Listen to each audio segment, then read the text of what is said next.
আল্লাহকে পেতে হলে নামাজ লাগবে, নামাজ নাই আল্লাহ নাই।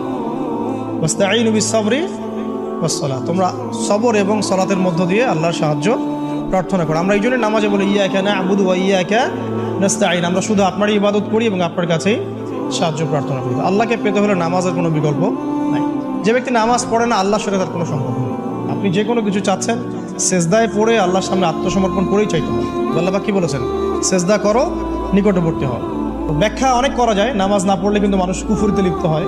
যে ব্যক্তি মান তারাকা সালাতান মুতাআম্মিদান ফাকাদ কাফারা, যে ব্যক্তি সালাতকে অস্বীকার করে, ফরজ নামাজকে অস্বীকার করে, সে ব্যক্তি কিন্তু কুফরিতে চলে যায়।